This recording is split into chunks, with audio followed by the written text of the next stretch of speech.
Sir ఇప్పుడు చాలా మంది ఓసిడి నాకు ఓసిడి ఉంది అంటూ ఉంటారు కదా, అసలు ఓసిడి అంటే ఏంటి sir? So obsessive compulsive disorder. So ఈ ఓసిడి అనేది చాలా వరకు చిన్న పిల్లల్లో స్టార్ట్ అవుతుంది. చిన్న వయసులో స్టార్ట్ అయ్యి అది పెద్ద అయినాక ఎక్కువ అవుతుంటుంది అనమాట. చాలా మంది గుర్తించలేరు. ఒకటేంటంటే చిన్న పిల్లలు నంబర్ కౌంటింగ్ చేసుకోవడము, రిపీటెడ్గా అదే నంబర్స్ కౌంట్ చేసుకోవడము, అలా కౌంట్ చేసుకోకపోతే మా పేరెంట్స్కి ఏదైనా అయిపోతుందని ఆ నెగిటివ్ థాట్స్లో పడిపోవడము ఇలాంటివి జరుగుతుంటాయి.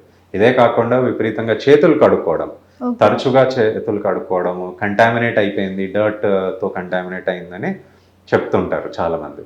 సో ఇలా క్షణానికి వాళ్ళు ఇలా కడుక్కుంటుంటే వాళ్ళు కంట్రోల్ చేసుకోలేరు అనమాట. ఇంకా ఉంది, కడుక్కున్నాక ట్యాప్ మళ్ళీ టచ్ చేసాము, మళ్ళీ కడుక్కోవాలి, 10 times కడుక్కోవాలి, 10 times కడుక్కోకపోతే రేపు ఏదన్నా అయిపోతుంది, స్కూల్లో టీచర్ నన్ను తిడతారు, మా పేరెంట్స్కి ఏదైనా అయిపోతుంది, యాక్సిడెంట్ అయిపోతుంది, అలాంటి నెగిటివ్ థాట్ ప్రాసెస్ అనేది స్టార్ట్ అవుతుంది. వాళ్ళు ఆ లూప్లో పడిపోతుంటారు. ఇది పెద్ద అయినాక కూడా కంటిన్యూ అవుతుంది. పెద్ద అయినాక ఏంటంటే ఇలా చేయకపోతే నాకు యాక్సిడెంట్ అయిపోతుందేమో, నాకు జాబ్ ఇంటర్వ్యూలో నేను సక్సెస్ఫుల్ కాలేనేమో, క్రాక్ చేయలేనేమో, ఎగ్జామ్లో ఫెయిల్ అవుతానేమో అని చాలా మంది ఇలాంటి క్వశ్చన్ మార్క్స్ ఉండిపోతాయి. ఎస్. సో ఇలాంటి కంటామినేషన్ థాట్స్, దీన్ని అబ్సెషన్స్ అంటాం. సో ఇవే కాకుండా సిమ్మెట్రికల్ అబ్సెషన్స్, అన్ని సిమ్మెట్రీగా ఉండాలి, ఆర్డర్లో పెట్టాలి, వస్తువులు టేబుల్ మీద ఆర్డర్లో ఉండాలి, అలాంటి అబ్సెషన్స్ కూడా ఉంటాయి. సో అలా లేకపోతే వాళ్ళకి చాలా వరకు డిస్ట్రెస్ వచ్చేస్తుంది, చాలా యాంగ్షియస్ ఫీల్ అయిపోతుంటారు, భయం వేస్తుంటుంది అనమాట. సో అలా ఇలాంటి కంపల్షన్స్ ఉంటాయి. ప్లస్ ఇదే కాకుండా సెక్షువల్ అబ్సెషన్స్, చాలా మందికి వాళ్ళ ఫ్రెండ్స్ని చూసినా లేకపోతే పేరెంట్స్ని చూసినా సెక్షువల్ థాట్స్ అనేది వస్తుంటాయి. అది నిజంగా వాళ్ళు అనుకోరు, కానీ రిపీటెడ్గా వాళ్ళ కంట్రోల్లో లేకుండా వస్తుంటాయి. దానివల్ల వాళ్ళు చాలా కుంగిపోతుంటారు. అయ్యో మా పేరెంట్స్ మీద నాకు వస్తుంది ఇలాంటి సెక్షువల్ థాట్స్ అని చాలా మంది సూసైడ్ చేసుకొని కూడా చనిపోతుంటారు. వాళ్ళని వాళ్ళు అంటే ఇలా తక్కువగా ఫీల్ అవుతుంటారు, ఇన్ఫీరియర్గా ఫీల్ అయ్యి నేను ఇంత కిరాతకున్నా అని చాలా మంది ఫీల్ అవుతుంటారు. ఇది మేల్స్లో ఉంటుంది, ఫీమేల్స్లో కూడా ఉంటుంది. సో ఇట్లాంటి కండిషన్స్ అనేవి వాళ్ళు నెగ్లెక్ట్ చేయొద్దు. దీనికి సొల్యూషన్ ఉంది, దీనికి ట్రీట్మెంట్ ఉంది. మెడిసిన్స్ రైట్ టైంలో తొందరగా స్టార్ట్ చేస్తే వాళ్ళ ప్రాణాలు కాపాడచ్చు, వాళ్ళ ఫంక్షనల్ ఇలాంటి అంటే క్వాలిటీ ఆఫ్ లైఫ్ అనేది ఇంప్రూవ్ చేయడం జరుగుతుంది అనమాట. సార్ వాళ్ళకి ఇలాంటి థాట్స్ వచ్చినప్పుడు మీ దగ్గర ఇలాంటి కేసెస్ వస్తూ ఉంటాయి కదా, మోస్ట్లీ వాళ్ళు సెల్ఫ్ కంట్రోల్ ఎందుకు కోల్పోతారంటారు? సో అది వాళ్ళ కంట్రోల్లో ఉండదు. ఇదేంటంటే న్యూరోకెమికల్ ఇంబ్యాలెన్స్ వల్ల అవుతుంది. మెయిన్గా సెరటోనిన్ అనేది తక్కువ అవుతే ఇలాంటిది అవుతుంది అనమాట. అండ్ మన బ్రెయిన్లో న్యూరాన్స్ ఉంటాయి కొన్ని పాత్వేస్లో. ఈ పాత్వేస్లో అంటే ట్రాక్స్ అంటాం, ఒక న్యూరాన్ని ఇంకో న్యూరాన్ని కనెక్ట్ చేసే వాటిని ట్రాక్స్ అంటాం. సో ఈ ట్రాక్స్లో వాళ్ళకి ఈ న్యూరాన్స్ అనేవి రిపీటెడ్గా ఫైరింగ్ చేస్తుంటాయి, ఇంపల్సెస్ లాగా రిలీజ్ చేస్తుంటుంది. స్టిమ్యులస్ ఉన్నా కూడా, చిన్న స్టిమ్యులస్ ఉన్నా కూడా రెస్పాన్స్ అనేది రిపీటెడ్గా ఇస్తూ ఉంటుంది. సో ఇలా ఇచ్చినట్లయితే వాళ్ళలో ఈ థాట్స్ అనేది కంట్రోల్ కాకుండా రిపీటెడ్గా వస్తుంటాయి. సో అప్పుడు వాళ్ళకి ఈ ఓసిడి సిమ్టమ్స్ అనేది వస్తుంటాయి. సో ఒక మనిషి సెల్ఫ్ కంట్రోల్ కోల్పోవడానికి మెయిన్ రీజన్ ఏముందంటారు సార్? సో చాలా మందికి ఈ సెల్ఫ్ కంట్రోల్ అనేది మెయిన్గా మన బ్రెయిన్ ఇంపాక్ట్ వల్ల ఉంటుంది అనమాట. సో మన బ్రెయిన్లో ప్రీఫ్రాంటల్ కార్టెక్స్ అనేది ఉంటుంది. ఇది కంట్రోల్ బిహేవియర్ని స్టిమ్యులేట్ చేస్తుంది అనమాట. మన థాట్స్ని కానివ్వండి, మన యాక్షన్స్. అమిగ్డాలా అనే ఒక సెంటర్ ఉంటుంది అనమాట. ప్రీఫ్రాంటల్ కార్టెక్స్ ఇంకా అమిగ్డాలా. ఈ అమిగ్డాలాలో కూడా మనకి ఏవైతే ఎమోషన్స్ ఉన్నాయో, మన యాక్షన్స్, ఇమోషన్స్ వాటిలోనే ప్రాసెస్ అవుతుంటాయి. సో అక్కడ ఒకవేళ ఏమైనా ప్రాబ్లం ఉన్నా కూడా అది రిపీటెడ్గా ఈ కంట్రోల్ లేని ఆలోచనలు ప్రొడ్యూస్ చేయడం జరుగుతుంది. ఇంకొకటి ఏంటంటే మెమరీ అనేది ఆల్రెడీ క్రియేట్ అయిపోతుంది. పాస్ట్లో మనకి సంఘటన జరిగింది, ఇది మళ్ళీ ఇవాళ కూడా జరుగుతుంది అని ఒక నెగిటివ్ థాట్స్ లూప్లో పడిపోతుంటారు. ఈ లాంగ్ టర్మ్ మెమరీ అనేది స్టోర్ అయిపోవడం వల్ల హిప్పో క్యాంపస్ అనేది ఒక సెంటర్ ఉంటుంది. ఈ లాంగ్ టర్మ్ మెమరీ అనేది హిప్పో క్యాంపస్లో స్టోర్ అయిపోతుంది. సో పాస్ట్లో జరిగిన సంఘటనలు ఇప్పుడు కూడా జరుగుతాయని వాళ్ళలో ఆ భయాలు ఏర్పడుతుంటాయి. సో ఆ భయం ఏర్పడడం వల్ల ఈ సెల్ఫ్ కంట్రోల్ అనేది తక్కువైపోతుంది. చాలా మందికి ఈ సెల్ఫ్ కంట్రోల్ తప్పిపోతే కోపం విపరీతంగా పెరుగుతుంది, దానికి కూడా ఈ అమిగ్డాలా అనే ఒక సెంటర్ రెస్పాన్సిబుల్ అనమాట. ఓకే. సో కోపం విపరీతంగా పెరిగిపోవడము, అంటే ఎదుటి మనిషిని తిట్టేయడము, కొట్టేయడం చాలా మంది చేస్తుంటారు. క్షణాల్లో అవును. ఫైర్ అయిపోతుంటారు. కొంతమంది ఏంటంటే వాళ్ళకు వాళ్ళు హాని కూడా చేసుకుంటారు. Self inflicting behaviour, self injurious behaviour అంటాం. చేయి కట్ చేసేసుకోవడం, చేయి కట్ చేసుకుంటే వాళ్ళకి రిలీఫ్ వస్తుంటుంది కొంతమందికి. నిజంగా వాళ్ళు చనిపోవాలని అనుకోరు, కానీ అలా కట్ చేసుకుంటే వాళ్ళలో ఉన్న టెన్షన్, డిస్ట్రెస్ అనేది తగ్గుతుంది అలా అనుకుంటారు. బ్లాక్ మెయిలింగ్ చేయడం, ఎస్. ఇదంతా ఒక సైకోయిజం అనుకోవచ్చా సార్, లేకపోతే సో ఏమనుకోవాలి? దీన్ని అంటే బార్డర్ లైన్ పర్సనాలిటీ డిజార్డర్ అంటాము. ఇది ఒక పర్సనాలిటీ డిజార్డర్. ఓకే. వాళ్ళలో ఏంటంటే థ్రెటన్ ఎక్కువ చేస్తుంటారు. చనిపోతాను, ఈ పని చేయకపోతే నేను సూసైడ్ చేసుకుంటాను అని బెదిరించడం చేస్తుంటారు. కొంతమంది ఏంటంటే ఎక్కువగా మందులు తినేసేయడం అలా చేస్తుంటారు. లేకపోతే కొంతమంది పాయిజన్ దగ్గర పెట్టుకొని నువ్వు ఇంటికి తొందర రాకపోతే నేను పాయిజన్ తాగి చచ్చిపోతా అని చెప్పడం చాలా మంది చేస్తుంటారు. లేకపోతే నేను ఊరేసుకొని చచ్చిపోతాను నువ్వు నా మాట వినకపోతే అని చాలా మంది చెప్తుంటారు. సరే, ఇట్లా బ్లాక్మెయిల్ చేసే వాళ్ళలో బ్లాక్మెయిల్ చేసే వరకే చేస్తారా, లేదంటే అలా చేసుకోవాలి అని వాళ్ళకి అనిపిస్తుందా? సో 80% మంది వాళ్ళు ఓన్లీ థ్రెటన్ చేస్తారు. మిగతా 20% మంది వాళ్ళు అది తీసుకుంటారు. బ్లాక్మెయిల్ ఏదైతే చేస్తారో నేను చనిపోతానని వాళ్ళు ప్రూవ్ చేయాలని కూడా చేస్తుంటారు. వాళ్ళలో ఏంటంటే past history of suicidal attempts ఒకవేళ ఉన్నట్లయితే వాళ్ళు చేస్తుంటారు. ఎస్పెషలీ చిన్నపిల్లలు చాలా వరకు ఇలాంటివి చేస్తుంటారు అనమాట. రీసెంట్గా నా దగ్గరికి ఒక కేసు వచ్చింది అనమాట. వాళ్ళ మదర్ ఇంకా ఫాదర్ మార్క్స్ తక్కువ వచ్చినాయని తిట్టారని అమ్మాయి సూసైడ్ అటెంప్ట్ చేసుకుంది అనమాట.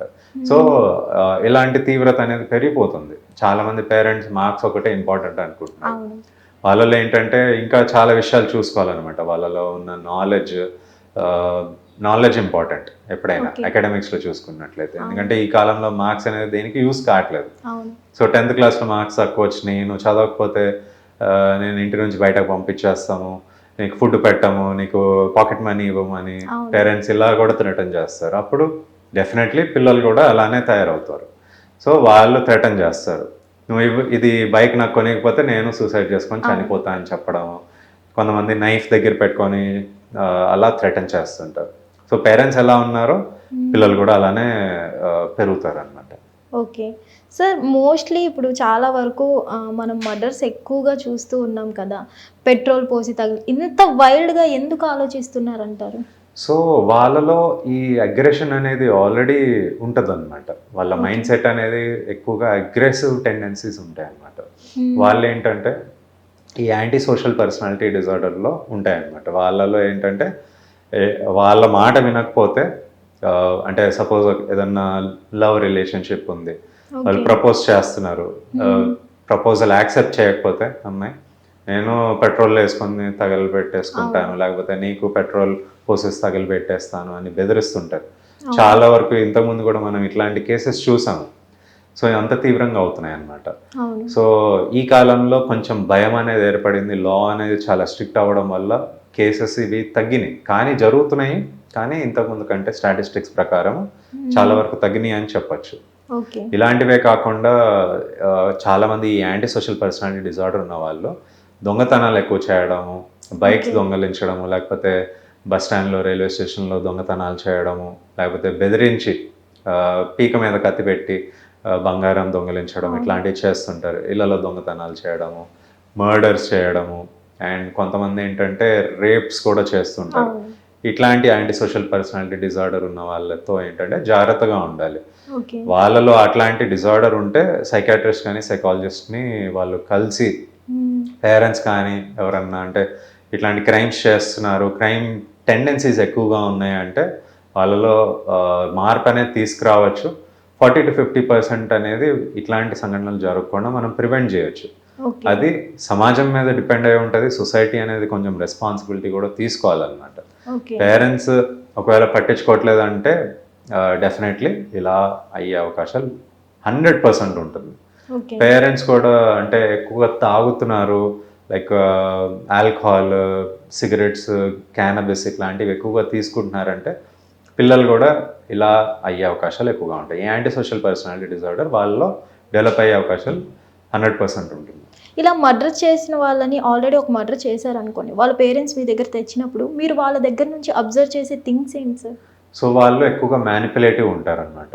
ఎక్కువగా అబద్ధాలు ఆడేయడము, నేను ఇది చెయ్యలేదు, నేను చెయ్యను అని అబద్ధాలు ఆడేయడము, చిన్న చిన్న వాటికి కూడా నేను దొంగతనాలు చేయలేదని ప్రూఫ్స్ ఉన్నా కూడా వాళ్ళు ఒప్పుకోరు అనమాట.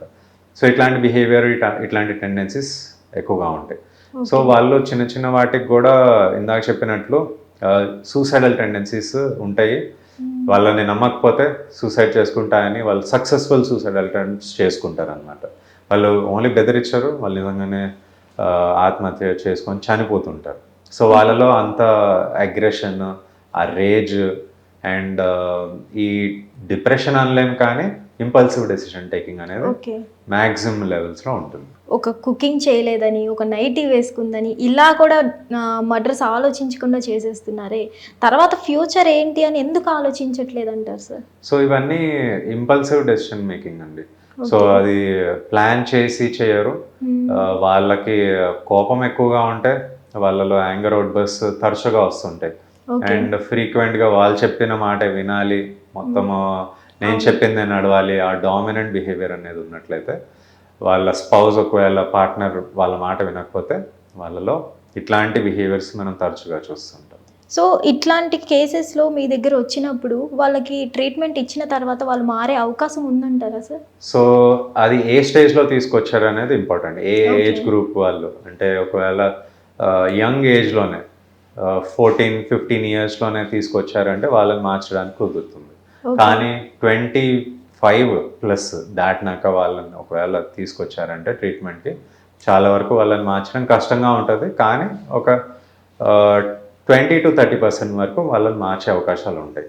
అది కూడా వాళ్ళు మారాలనే ఒక మోటివేషన్ అనేది పెంచాల్సి వస్తుంది ఫస్ట్ ఇనీషియల్గా. కానీ అట్లీస్ట్ 6 months to 1 year అనేది టైం పీరియడ్ ఉంటుంది. సో 1 year వరకు వాళ్ళని రెగ్యులర్గా థెరపీ సెషన్స్ ఫాలో అప్ అవ్వాలని చెప్పడము, ఇట్లాంటివి చేయాలన్నమాట. హిట్ టీవీ యాప్, ఇందులో short news, live news, entertainment shows, movies, digital magazines తో పాటు మీ జిల్లా వార్తలను కూడా ఫ్రీగా చూడొచ్చు. ఇంకెందుకు ఆలస్యం, వెంటనే హిట్ టీవీ యాప్ ని డౌన్లోడ్ చేసుకుని ఫ్రీగా ఎంటర్టైన్మెంట్ పొందండి. Hit TV app. Hit TV app. Please download hit TV app. Hit TV app ని ఫ్రీగా డౌన్లోడ్ చేసుకుని ఎంజాయ్ చేయండి. మీకు నచ్చిన ఎంటర్టైన్మెంట్ కోసం హిట్ టీవీ యాప్ ని ఫ్రీగా డౌన్లోడ్ చేసుకుని ఎంజాయ్ చేయండి. హిట్ టీవీ యాప్ ని డౌన్లోడ్ చేసుకుని ఆస్వాదించండి, ఆశీర్వదించండి. ఇంతమంది సెలబ్రిటీలు హిట్ టీవీ యాప్ ని డౌన్లోడ్ చేసుకోండి అని చెప్తున్నారంటే ఎంత మంచి యాప్ ఆలోచించండి. అమెరికా అమెరికా అమెరికా అమెరికాలో చదవాలనుకునే వాళ్ళకి విశ్వసనీయమైన పేరు మన శౌర్య కన్సల్టెన్సీ. UK లో 1 year masters, UK లో 1 year masters, 2 years work permit up to 5 years visa. Contact Saurya Consultancy. Contact 89851 89851.